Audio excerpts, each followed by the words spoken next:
Okay, we're going to have a go at 5.3 optics test question 9. So question 9 is split into parts A and B, and I'm going to just remind you of the question. A converging lens, so this is how I would be answering it in an exam, so I'm making a note of the key things. It's a converging lens, has a focal length of less than 20 centimetres, so f is less than 20 centimetres. The lens can be used to produce real images of illuminated objects, so that's really important, the fact that it's producing real images of an illuminated, let's not forget the importance of that word, illuminated, and you are required to investigate how the image distance from the lens depends on the object distance. So we're investigating image distance and object distance, and your method should lead to a graphical method to determine the focal length of the lens. Okay, so it's a graphical method, so that should be sort of ringing bells from what you've studied, and its objective is to determine the focal length f, so that's what we want to find at the end of this.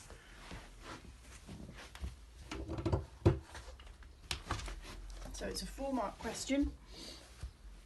So let's just remind ourselves that the object distance is u and the image distance is v. So what we want to think about is how we are going to do this practical, and we're going to need to think about how we're going to set it up. We're going to have to set it up with some equipment, including a meter rule. We're going to have to use a lens, so I'm going to draw the lens as it would usually appear. So it's a converging lens, so there's our lens. We're going to place an object, and it's clearly stating that it's an illuminated object, so I don't know, just draw like a bulb or something.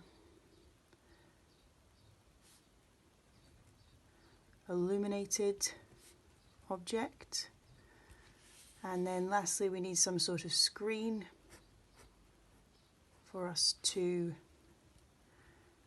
produce the image on. So we've got the object, the lens, and the screen where we're going to see the image.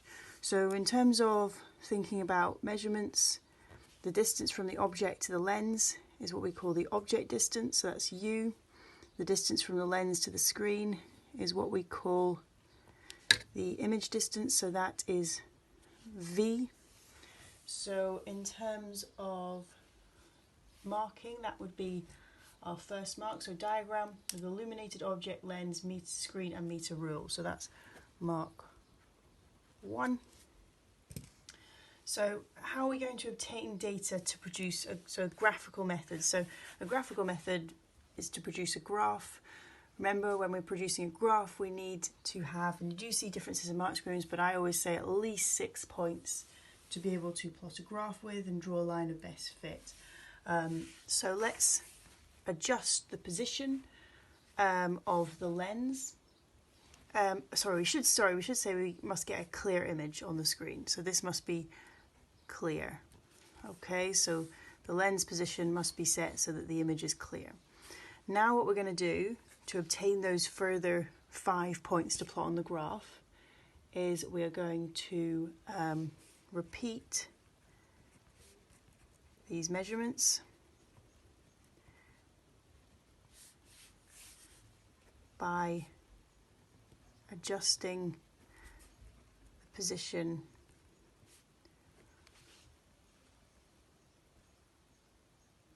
of the lens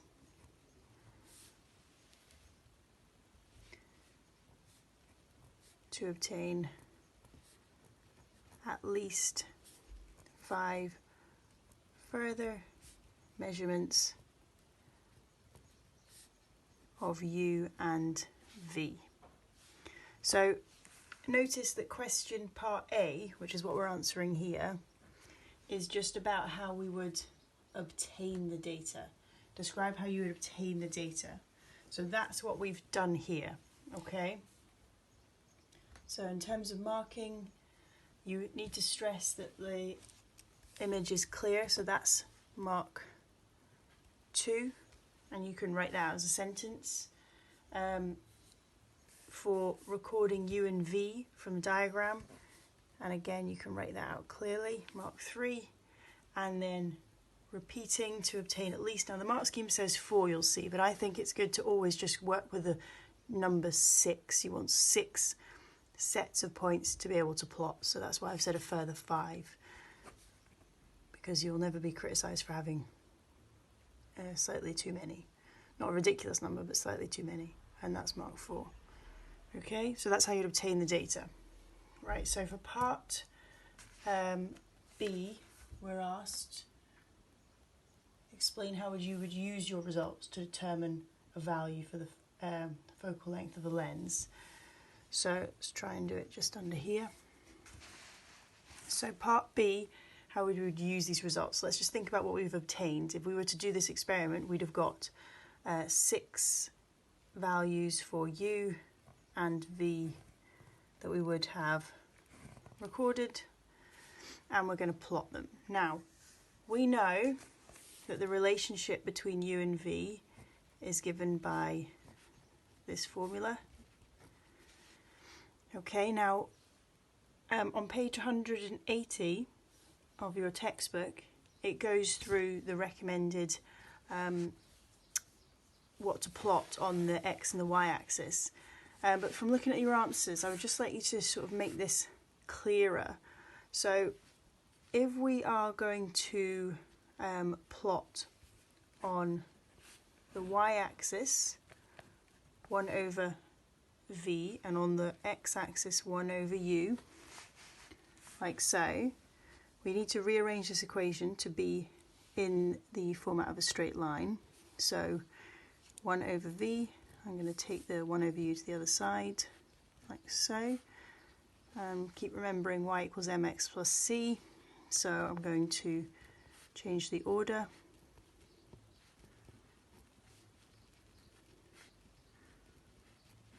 Like that. And in this case, we have 1 over V is on our y-axis. We've got 1 over U is on the x-axis. The gradient's not going to tell you anything interesting here, it's just going to be equal to -1. But what is interesting is the y-intercept. Okay, c stands for the y-intercept, which is equal to 1 over f. Okay, so the y-intercept is equal to 1 over f, meaning that f is equal to 1 over the y-intercept.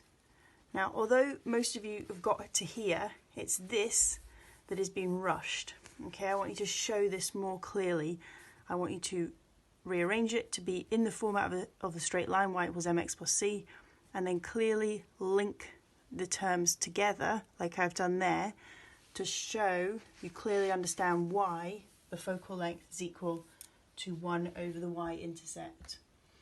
In terms of where you get your marks from, it's knowing that 1 over v is plotted against 1 over u, okay, and maybe we should mark actually on here that this intercept, this value here, is going to be equal to 1 over f. So 1 mark for showing that, mark 1.